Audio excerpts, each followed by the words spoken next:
start for Houston, down 2-0. They're up 4-0 here in Game 3 as we go to the 5th. And Joe Creedy is first up for the White Sox. And he takes a strike. So much has been made of all the calls that have been controversial this postseason. And more times than not, the White Sox have benefited from some of those calls. And again, Creedy's been a part of it. He's made the most of it. Here's a shot into deep right, back at the wall.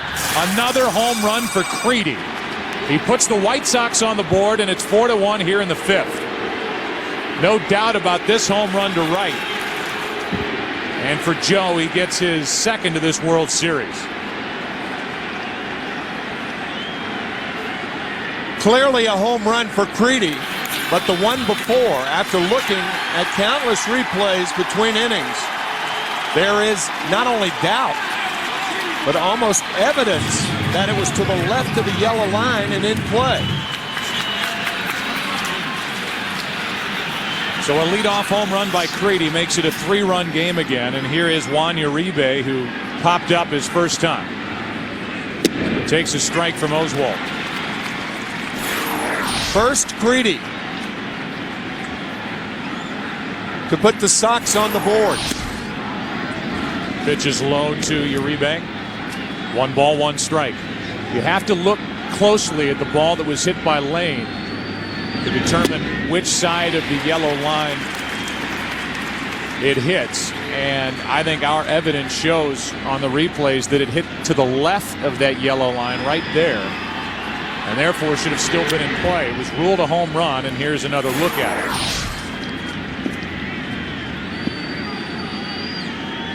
it. It hits in the white area to the left of the line. Yep. Uribe is on with a base hit. Pitch was up from Oswalt, and Juan Uribe goes down to first with nobody out.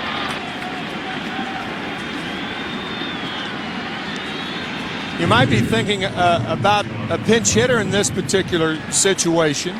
There is no one warming in the White Sox bullpen. If it were the 6th inning or later, I think Ozzie Guillen would pinch hit. But now I think he'll leave Garland up there and try to bunt him over. Garland struck out his first time.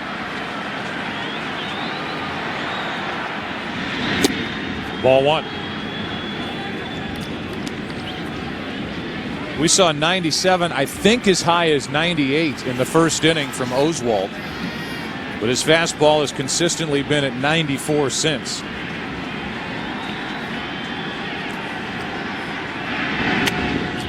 A defensive bunt as Garland was just fighting it off, and that's foul for strike 1. John trying to bunt the ball down the first baseline because the first baseman is holding the runner on. Mike Lamb.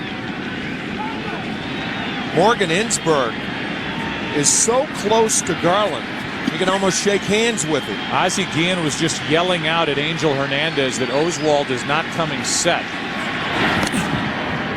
You could hear somebody yelling in the background. It was Ozzie Guillen who was yelling out to Hernandez, who's the third base umpire, saying that Oswalt is not coming to a complete stop. Now Ensberg is close enough to shake hands with Garland, and Garland misses it, strike 2. Ensberg almost ends up near the first baseline. You won't see a third baseman any closer than Ensberg is to Garland on that bunt attempt.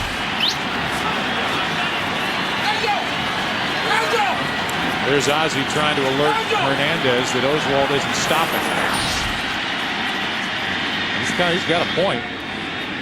Oswalt is coming awfully close to not giving it a full pause before he starts to the plate, which makes it harder on that runner at first to get a jump.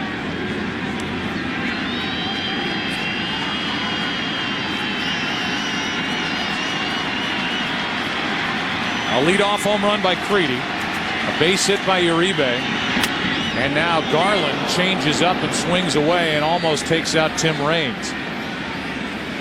How about that, showing bat control after only 12 career at-bats. Squared around and almost hits the rock. Almost a piece of the rock there. 2-2. Garland strikes out. I'm telling you, the Astros were one swing with good connection on the part of Garland from losing their cleanup hitter. If he pulls the ball toward Ensberg, you would have just seen his pair of shoes out there on the ground, and Ensberg would have been laying down. He was 15 feet away from him. Yeah, I mean, you have to consider the hitter and know that Garland doesn't have the bat control that most guys do and take a chance. Ensberg did, and Garland strikes out. Better be pretty confident. Yep. Podsednik now takes a strike from Oswalt. 3 strikeouts tonight for the Houston right-hander, 2 of them at the expense of John Garland. 4-1 Houston, top of the 5th.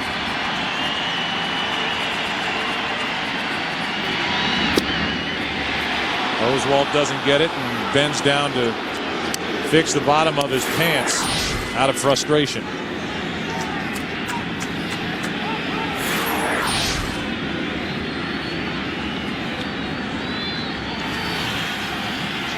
Creedy has done his thing again.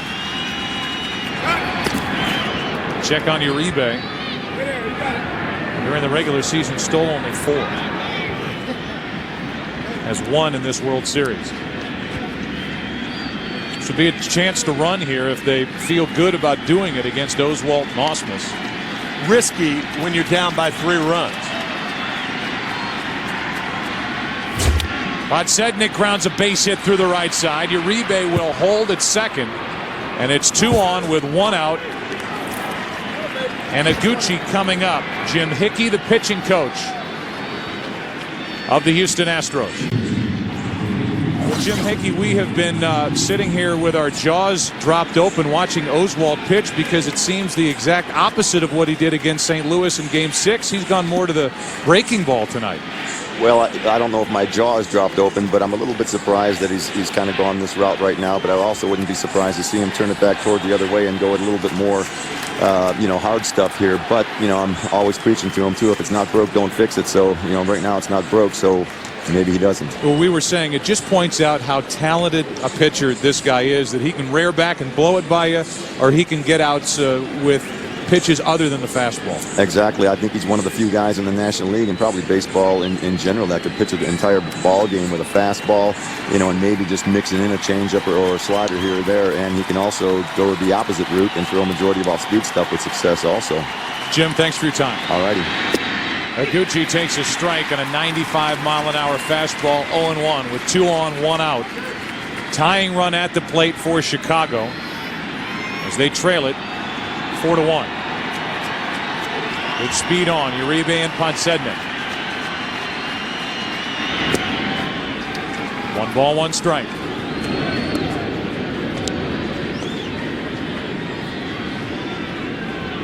Up to 72 pitches on the night for Oswalt.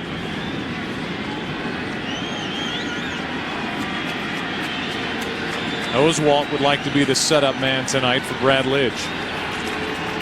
A 1-1. Into center field, another hit. Uribe will come to the plate. The throw by Taveras is into the ground, and it's a 2-run game. 4 hits in the inning, 2 runs, and it's 2 on with only 1 out, and Dye coming up. What a jump Uribe had at second base to score easily. Taveras throwing that ball, as you said, Joe, right into the ground. Do you know there's a reason that Oswalt is going away from the fastball? The reason is it doesn't have the electricity that it had last Wednesday against the Cardinals. They determined that early, and he has been consistent with pitching so differently than he did last Wednesday, and Jim Hickey's out to talk about it. Many highlights from that game watching Oswalt pitch. You saw that fastball almost riding up and into right-handed hitters, tying Pujols up in the first inning. And when we talked to Phil Garner about it, he said, once we saw Oswalt force Pujols into that type swing, we thought, we've got a real chance of ending this series right now. But tonight, the fastball looks different. And with 2 on, the tying runs aboard, 1 out. Here's Jermaine Dye. Talked about it a couple of innings ago that the White Sox had to feel like Oswalt was unforgettable tonight.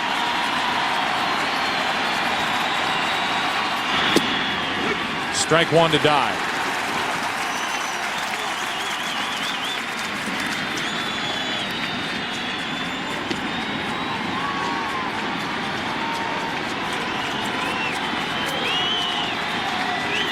It's that last foot or so of the fastball that isn't exploding from the right hand of Roy Oswalt. And the White Sox have had good swings against him here in the fifth.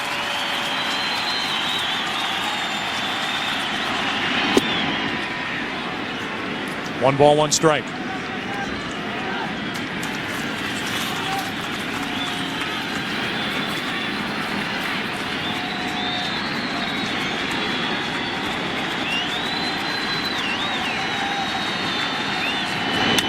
Dye is jammed, pops it up, and it's out of play for strike two.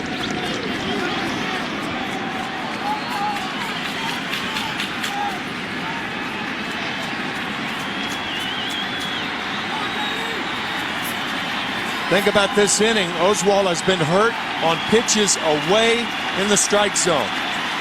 The home run by Creedy, the single by Uribe, the single by Podsednik, and then the single by Iguchi. All of them were away. So he tried to come back inside to Dye.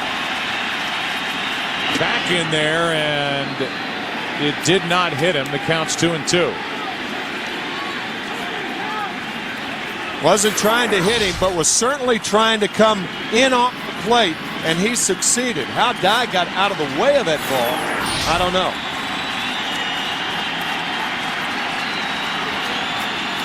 Runners on at first and second, one out, 2 balls, 2 strikes, and Dye gets out of there. If that ball, the pitch, hits any part of the uniform top of Dye, it's considered hit by the pitch. Last time they threw one in there, it hit his bat in game 2. That's too far inside, and it's a full count. I'll tell you, the previous pitch looked like it caught part of the uniform top of Jermaine Dye.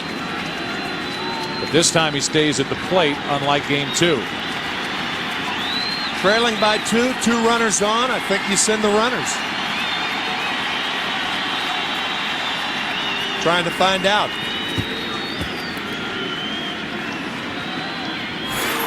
Go back 2 pitches.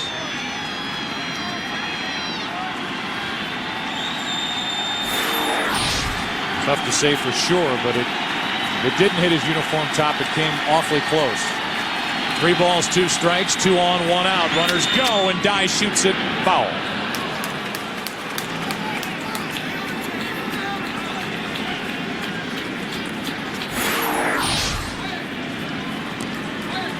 Osmus wanted it up. He got it up, and Dye got it up, but foul. Speed on the bases with Podsednik and Iguchi.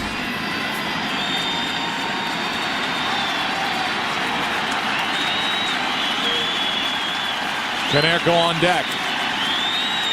Runners go, and Dye fouls another.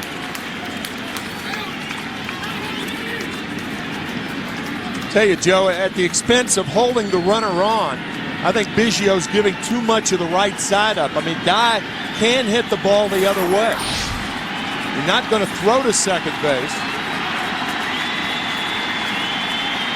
Last 2 pitches, Jermaine Dye has come around with his backswing and clipped Osmus, who's popping up hoping to get a chance to throw down to third and end the inning. The runners have taken off on the last 3-2 pitches.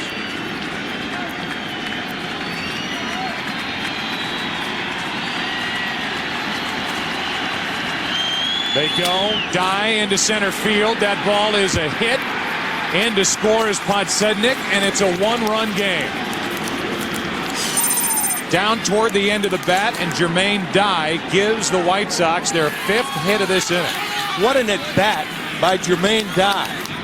Fastball's in, driving him off the plate. And finally a good slider from Oswalt down out of the strike zone off the end of the bat to drive in the 3rd White Sox run. Boy, that is terrific hitting by Dye.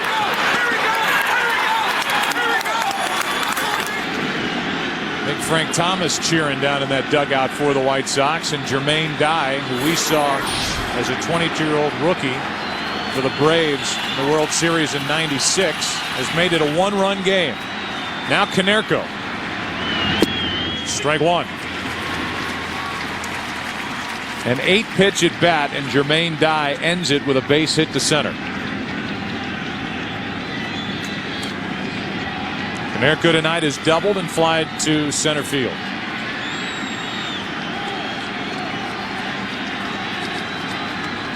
Roy Oswalt laboring here in the 5th, and Konerko hits it to center. Taveras, Higuchi tags. They throw behind the runner, and Tadahito gets back, 2 out. Well, Taveras was giving Higuchi third base. Felt he was too deep. Higuchi with the fake break. The ball comes in behind him. He walked to third base. Taveras has got a good throwing arm, but he was going to second all the way, giving Higuchi third, and almost ended up throwing behind him. And Konerko, frustrated with the at-bat, and then thinking maybe Higuchi would end up at third. Instead, it's first and second, 2 out for Pierzynski. He's walked twice.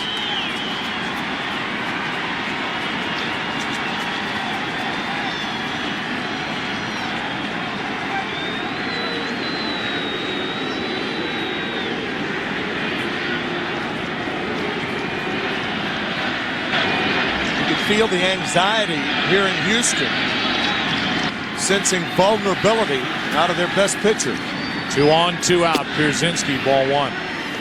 Roy Oswalt, who won 20 games, lost 12, suffered only 1 5-hit inning all season. And the White Sox have put 5 hits together here in the 5th.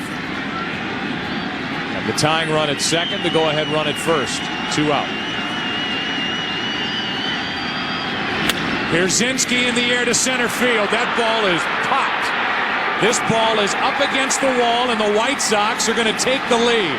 In to score Higuchi. In to score is Dye, and Chicago is out in front. 5-4 here in the 5th.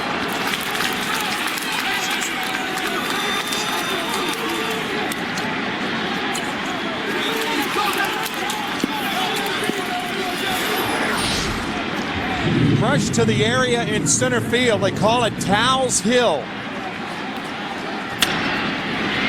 And Pierzynski puts the White Sox up for the first time tonight. Dye scores easily. Too far to run for Taveras. Now Rowan, as the White Sox have batted around here in the 5th inning. It started on a home run by Creedy. The White Sox in this inning have put together 6 hits and 5 runs against Oswalt. Runner at second, 2 out. Ball 2 on Aaron Rowan. The Astros in the bottom of this 5th will have the top of their lineup. Biggio, Taveras, and Berkman.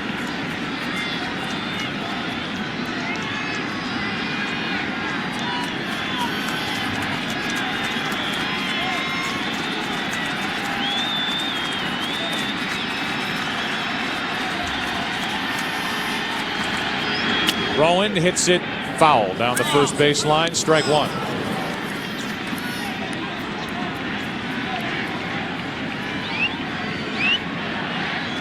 The Astros with a run in the first, 2 in the third, 1 in the 4th. Came into this 5th inning leading 4-0 with Oswalt rolling. Now they trail 5-4.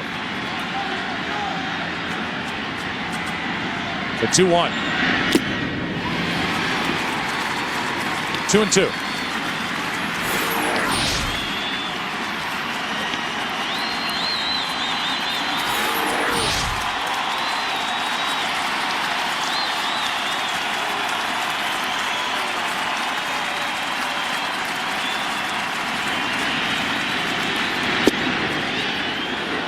Full count.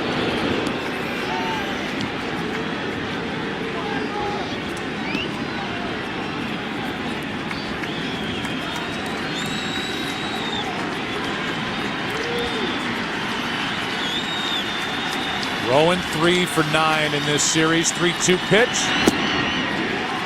Another walk. That's 4 handed out by Roy Oswalt. 37 pitches this inning, and the Astros have to start thinking about getting action going in their bullpen. Not only 4 walks, but a lot of deep counts. And Jim Hickey on cue, calling the Astro bullpen. So now Oswalt will deal with Creedy, who started this inning with a home run to right. 2 on, 2 out. Strike 1. 4 3-2 counts in this inning alone. We heard Jim Hickey say that he's always told his pitchers, and Oswalt in particular, if it isn't broke, don't fix it. It broke here in the 5th. And he's trying to figure out a way to put it back together. With 2 on, 2 out, breaking ball is in for a strike. It's 0-2.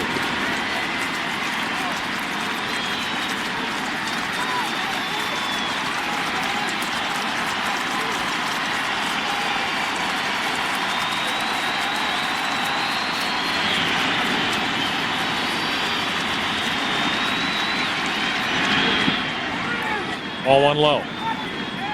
The lead runner here is Pierzynski. The trail runner is Rowan. And Rowan is at first as we watch a replay of Creedy's home run to start this 5th. His 4th postseason home run. 1-2. Now Creedy's hit. And the bases are loaded. And the inning continues for Uribe. You could see Creedy looking out at Oswalt. Oswalt hit 8 batsmen, and he does have a reputation of coming inside. It's all part of the game until you hit guys. But Creedy very upset. A home run to lead off the inning, and the 10th man to face Oswalt, and he hits him. And now Jerry Lane, the home plate umpire, goes and points over at the White Sox bench. I think Carl Everett is down there screaming out at Oswalt, or over at Garner, and Garner's yelling back. Obviously Oswalt in that spot's not trying to hit Creedy. To load the bases, 2 strikes on him, and Jerry Lane is trying to mediate this fight between the dugouts.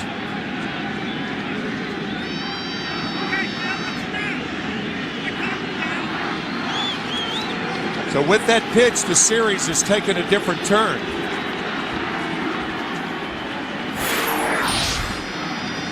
It's Everett down there in the White Sox dugout. And this is after Creedy was hit by the pitch. And then the Astros dugout started yelling back. Here's a strike on the outside corner to Uribe. Bases loaded, 2 out. Uribe singled and scored earlier this inning. Well, Springer is down there getting loose, but here's an 0-1 from Oswalt. High and tight, 1-1. I know if you asked Oswalt right now, he would say he's been getting squeezed tonight by the home plate umpire. Came into this series talking about how it could be a throwback series, a pitching dominated series. It has been anything but. Bases loaded, 2 out, and a strike on the outside corner, 1-2, as Oswalt gets a call.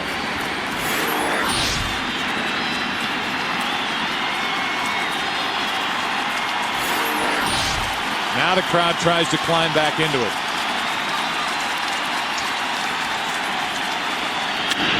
Down the right field line, a ton of trouble. If it's fair, it is a foul ball.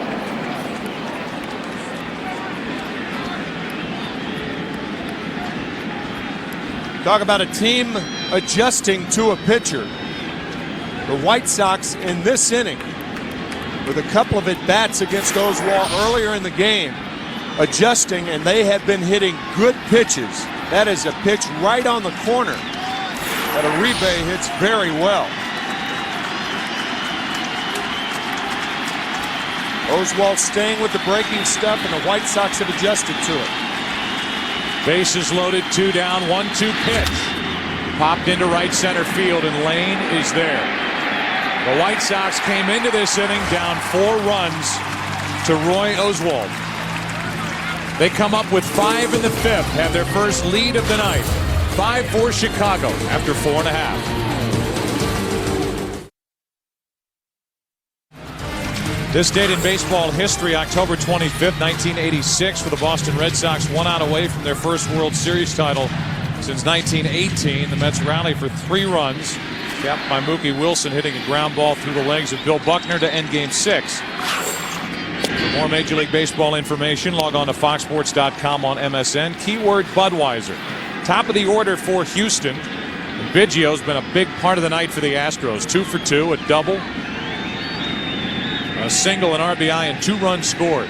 See how the Astros respond as they trail for the first time. Creedy to his left. 1 out. So Biggio retired for the first time, and Willie Taveras steps in. Taveras tried to bunt his first time and popped it up, then struck out in the 3rd. He came into this game hitting .400 this postseason, but 0 for 2 tonight.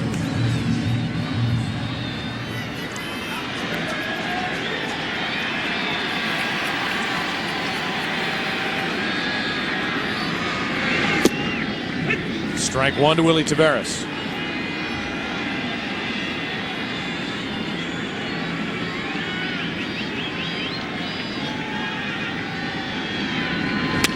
Taveras floating one for Iguchi. 2 down. Talk about new life for a pitcher like John Garland, trailing 4-0, and actually hit the last half inning. We were talking about the possibility of a pinch hitter should it be the 6th inning, but Garland with new life sees the White Sox score 5 times in the 5th inning.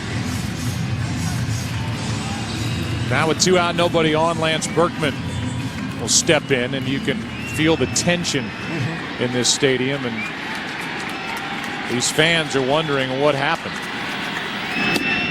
Came on the air talking about this being the biggest game in franchise history, down 2 games to none with Oswalt on the mound, and now the White Sox lead 5-4 in the 5th, and Oswalt is already the 100-pitch mark. A 46-pitch 5th inning. Wow. 100 total on the night. 5 runs on 6 hits, plus a walk and a hit batsman in the top of this 5th. The 0-2 to Berkman. Spoils it.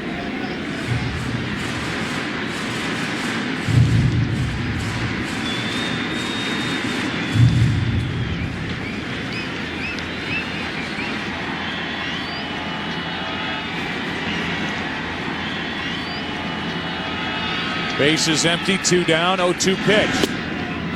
Ball 1.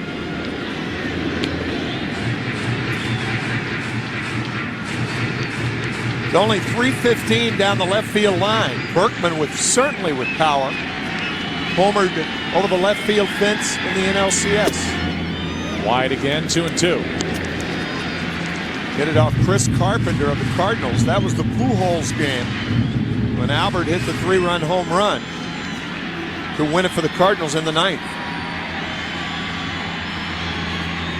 On 2-2, Berkman fouls it. What that Pujols home run did to the Astros was not just force them to win it on the road in St. Louis and not do it before this frenzied crowd here in Houston, but it forced them to use Oswalt again prior to the start of the World Series. So instead of starting Game 1 of the World Series, he's relegated to a Game 3 start. That's into left center field. Rowand is going to it and is there for the out. A 1-2-3 5th for Garland. 6th inning, Game 3, 5-4 Chicago.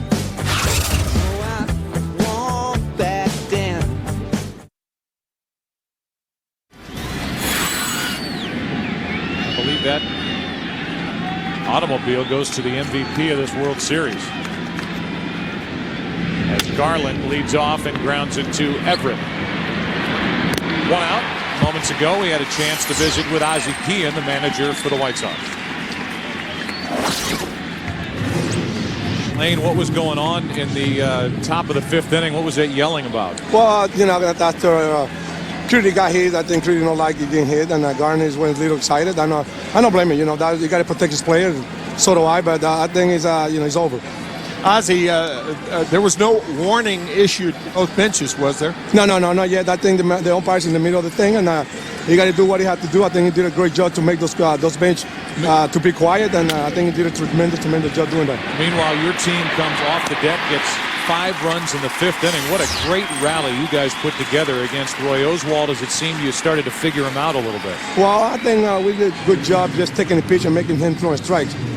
Get the right pitch to hit, and we did it. I think the key to this kid is just make sure it's all over the plate, because this is good enough to beat you. Ozzie, thanks for your time. Thank you. Vaya Venezuela. Shout out to Venezuela from the 41-year-old manager of the White Sox, Ozzie Guillen. Meanwhile, 2 out, nobody on, and a strike into Iguchi. He was 2 for 3 tonight. Pair of singles, an RBI, a run scored. Oswalt trying to get it back together and give his team a quick top of the 6th. Let them go to work in the bottom half with Ensberg, Lamb, and Lane coming up. 2 out, nobody on, 1-1 pitch. Bad hop, and Iguchi will reach.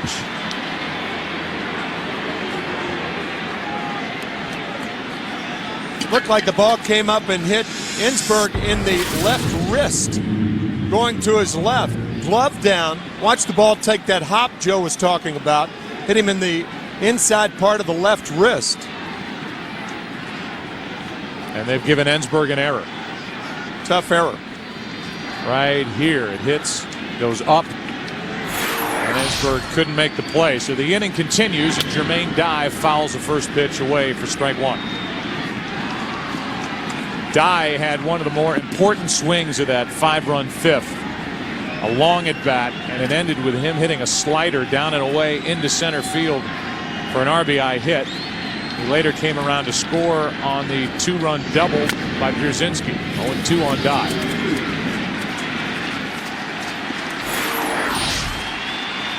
That's the 3-2 pitch, his last time up after 3 fastballs inside. Reaching out on a pitch that was a ball to hit the slider to center. Score another run.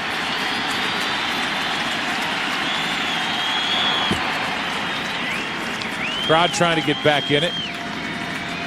A check on Iguchi.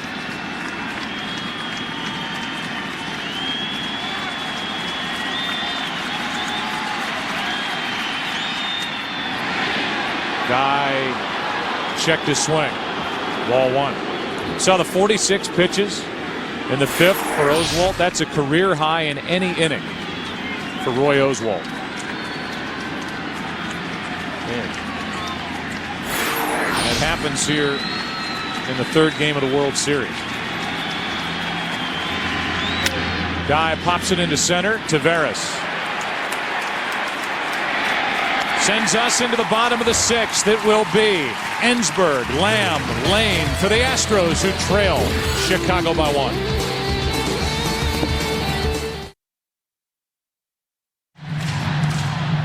Bank of America game summary. Game 3, White Sox up 2-0. 5 in the 5th for Chicago. The pitching lines for each starter. Berkman, Biggio, Ensberg have all been involved. Lane is homered, so is Creedy for the White Sox. And leading it off is Ensberg here in the bottom of the 6th with Houston down by a run. Ensberg tonight 1 for 2. Part of our game summary, the RBI single he had in the 3rd. Garland with a 1-run lead. 0-2 on Ensberg. And came back and got Jerry Lane. It is so hard to hit with the stance of Morgan Ensberg.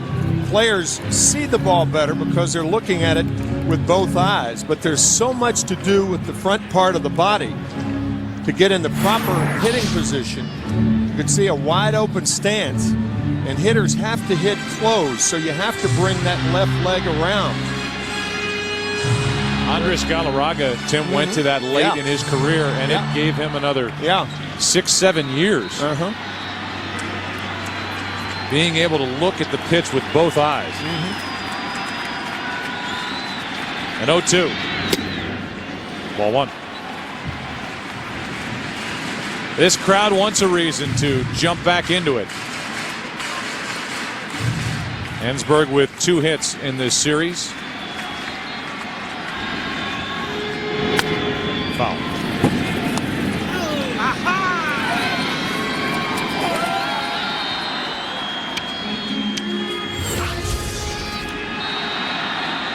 Favorite childhood Christmas gift? I'm on the list there with Morgan. A big wheel.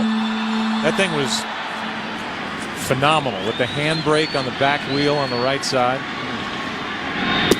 That's on the outside corner, and Morgan Ensberg will wheel himself back to the dugout with Garland's 3rd strikeout of the night. That looked like a changeup, but watch again, Ensberg having to do, no, it's a sinker. And a good one. Right where it's designed to be. Here's Mike Lamb. First baseman tonight, 0 for 2. Phil Garner believes that Mike Lamb has gotten a bad rap for his defense. Breaks his bat here, pops it up to Uribe. And Lamb is 0 for 3. Coming up is Jason Lane. His last time up, he homered. As we blow it up, it's clearly on the left side of that yellow line, which should have kept it in play. And some levity on the bench with Backey and Pettit. I'll tell you what, I did hit a couple that I thought was going to hit off that facade, off the wall, and they just went into the, seriously though. I mean, seriously, bro.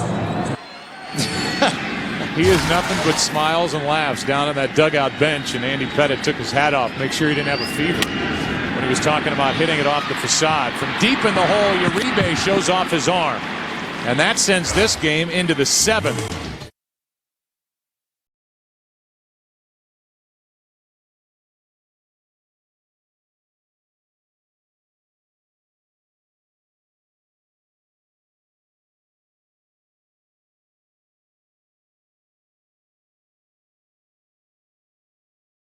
White Sox leading thanks to their 5-run 5th, 5-4.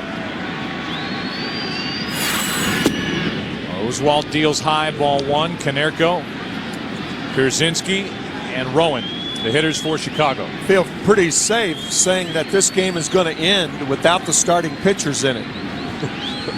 Yeah, that's really climbing out on a limb. Yeah, thank you. It's too far inside. It's 2-0. There's more action for the Astros in their bullpen as Springer gets up again. Right now, the White Sox pen is quiet. Wow, is he throwing 130 down there?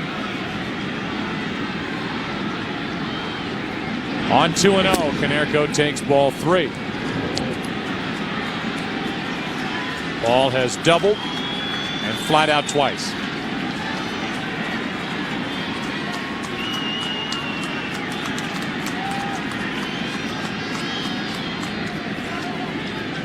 On 3-0, a 4-pitch walk.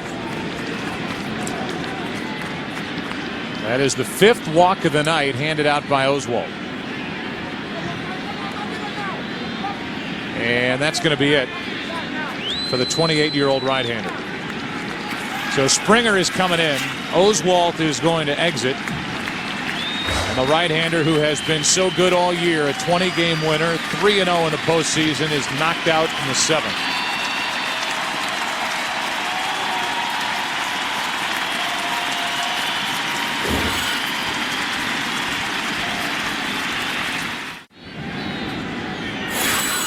There are the numbers for the regular season for Russ Springer. An ERA of 4.73. Got a lot of work out of the bullpen for Houston. Pierzynski slaps at it foul down the left side. I think you could raise an eyebrow at Springer being in the game as opposed to Wheeler or Qualls. In this spot, down 2-0, already trailing with the likes of Pierzynski, Rowland, and Creedy coming up. The Astros can't afford to fall any further behind. Pitcher spot is due to bat 3rd in the bottom of the 7th.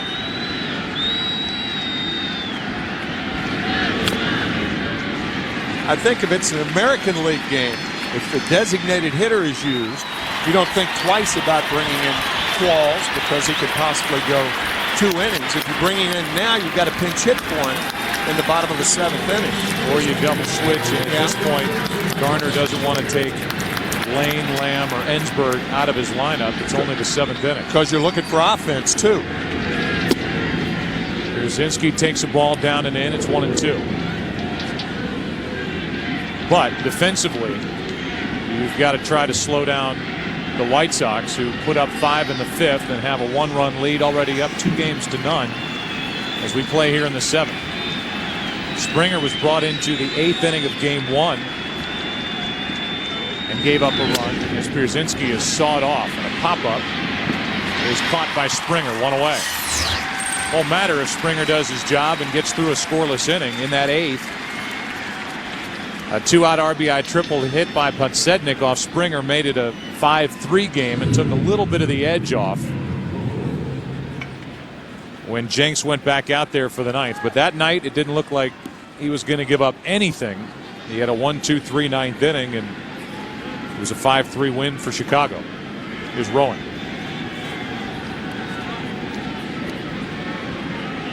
Aaron has walked, lined into a double play, and grounded out. On the outside corner, strike 1. Ozzie giving the signs and shaking his head no, saying, don't even think about it with Konerko. Not even an attempt during the season to steal a base. 0-2.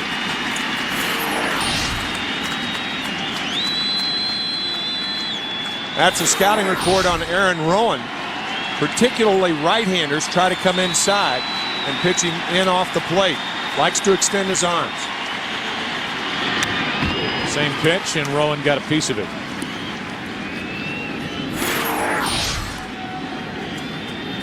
Crowded again. Joe Creedy is on deck, and it was Creedy who got the White Sox rolling with a leadoff home run in the 5th. 4 more runs after that and a 5-4 lead. Now we're in the 7th.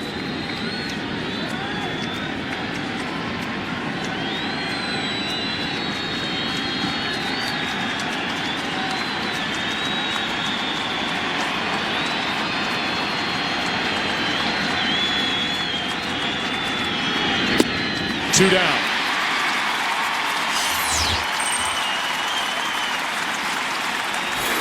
Good high fastball out of the strike zone to get Aaron Rowan.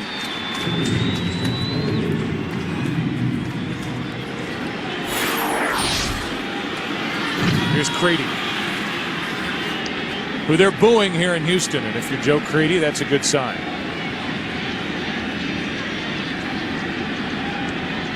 One on, 2 down, and a ground ball to Biggio.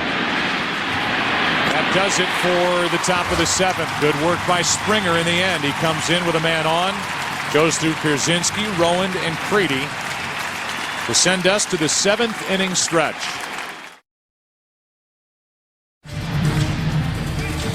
Our in-game box score brought to you by John Hancock for the Astros. Biggio's had a nice night, 2 for 3. Same for Berkman, has an RBI. Home run for Lane. Ausmus is going to lead off here in the bottom of the 7th coming into this game. Ausmus during the postseason has a .538 on-base percentage when leading off an inning. And do the Astros need him to get on? Down by a run, down by 2 games. Ball 1 inside. Garland on the mound, and action for the White Sox in their bullpen with Neil Kotz.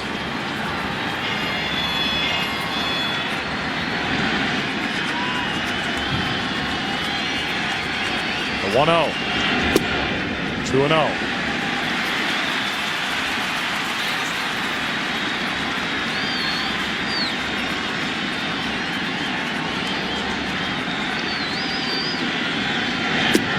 Two and 1, and I think Ausmus was taking a strike with a count 2 balls, no strikes.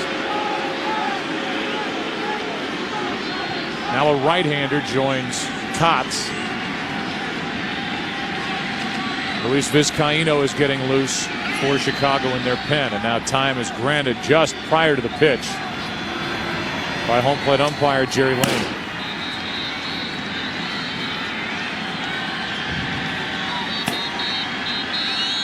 Here's a 2-1. 3 balls and a strike. Joe, the bullpen of the White Sox has been used so infrequently this postseason. Cliff Polite suggested installing an answering machine in the bullpen. 3-1. A leadoff walk, so Ausmus adds to that on-base percentage when leading off an inning. And he's on to start the 7th. That's the tying run.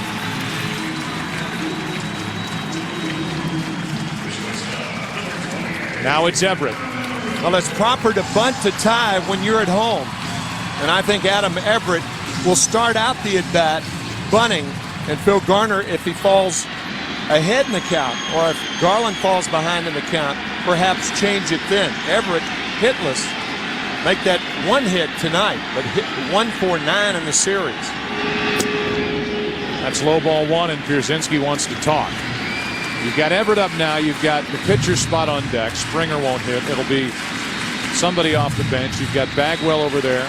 You've got Burt from the right side. Vizcaíno, the switch hitter, and Orlando Palmeiro, the left-handed hitting reserve, as Wheeler cranks it up for Houston in their pen. A lot of options on that bench for Phil Garner.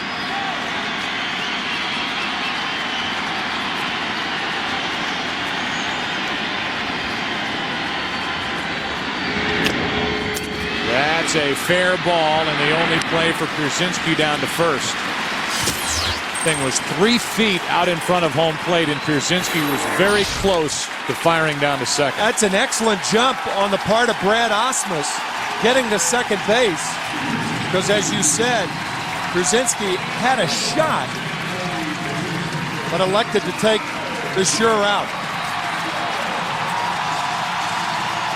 And so with the tying run at second and 1 out, it's one of the all-time favorites here in Houston, Jeff Bagwell, coming up. This move is interesting because you think, okay, right-hander on the mound, you go to the switch hitter Vizcaíno or the lefty Palmeiro, but then you get Kotz most likely coming out of the bullpen. That's why you'd opt for the switch hitter instead of the left-hander, because if you bring in the switch hitter, obviously Vizcaíno could go around to the other side. But Phil Garner electing to go with Bagwell. And so Bagwell, it appears, will deal with Garland. 2 of a kind. Frank Thomas, Jeff Bagwell, born on the same day, both drafted in '89, both won the MVP award in '94, and they are 1 career home run apart. Bagwell with 1 more than Thomas. Ball 1 low. 1 scoreless inning for Springer with a strikeout. Good work by the veteran right-hander. Ozzie Guillen is electing to stay with his starter Garland, keeping Vizcaíno and Kotz out in the bullpen.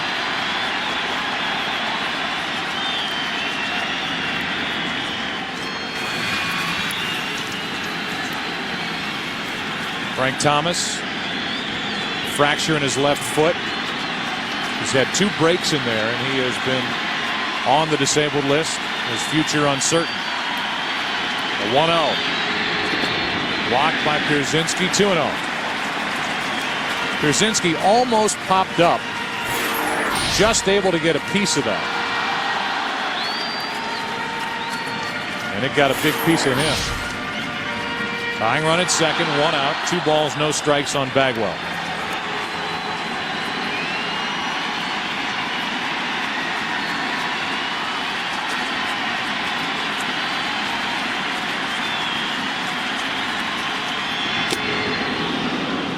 Two and 1.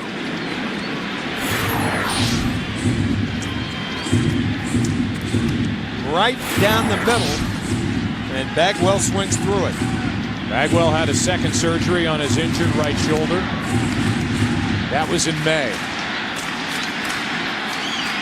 Everybody believing he was finished for the year, but he got back on the active roster in September, and here he is in a key spot for his Astros.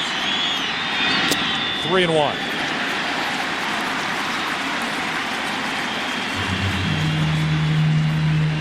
Bagwell, 37 years old. He played 2,150 games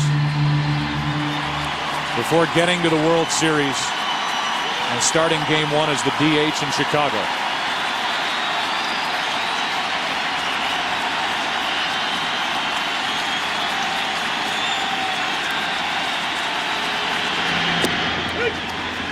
$79-mile-an-hour pitch for strike 2. A 3-1 changeup to Jeff Bagwell. It was not a good pitch. It was a strike, but up in the zone. So a full count.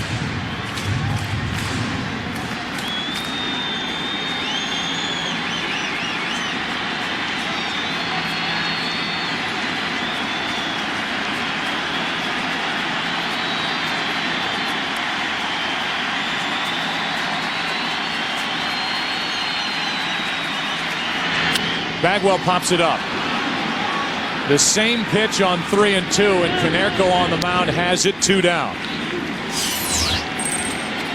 So Bagwell is the second out of the inning, and he is our focus on the WebMD Health Update. Check out your own symptoms as well as learn more about common sports injuries at symptom.webmd.com. Focus on that right shoulder, which prevents Bagwell from playing defense. He can't throw the ball. Another changeup to Bagwell, and Jeff pops it up. And Ozzie Guillen is out to the mound to talk to Garland. He has not made a call to the bullpen. I think Ozzie's thinking here is he may not want to bring in Luis Vizcaíno for his first postseason appearance. I mean, that makes all the sense in the world. That's why he's sticking with Garland, making sure that John's all right. Our game summary as we are just after the top of the hour. White Sox send 11 hitters to the plate in the 5th. A 5-run frame on 6 hits against Oswalt, who came into that inning up 4-0. Undefeated are the White Sox this postseason when leading after 6. And here we are in the bottom of the 7th, game 3. Astros down 2-0, looking for a hit. Craig Biggio. Strike 1. Biggio tonight, 2 out of 3. It's another changeup. Talked about Maddox earlier in this series, and when he's in a tight spot, he throws it softer, and that's what Garland has done to the combo of Bagwell and now Biggio. The only blemish, the leadoff walk. That man Ausmus is at second, the tying run, 2 out. 79 miles per hour again. 4 straight changeups, 2 to Bagwell and another one to Biggio. Talk about a surprise. If you're a right-handed batter, you'd be surprised too.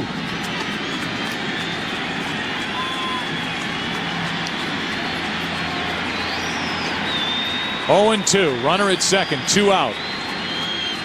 Bottom of the 7th, 5-4 White Sox, and this time Biggio lays off. Ball 1. Talking about a guy who throws a 93-mile-an-hour sinker. Yeah, the one thing, if the Astros tie it or go ahead, you don't want to get beat on something other than your best.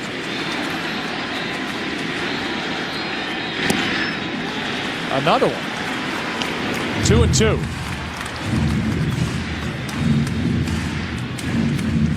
They used to say you don't throw back-to-back changeups, and that's all he's thrown. Yeah.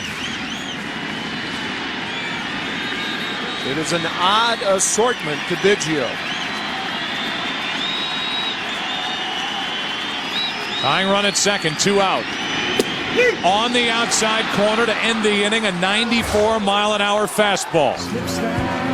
So he went back to the number 1. Bagwell's frustration. The Astros and their fans' frustration as we go to the 8th, game 3. White Sox leading at 5-4.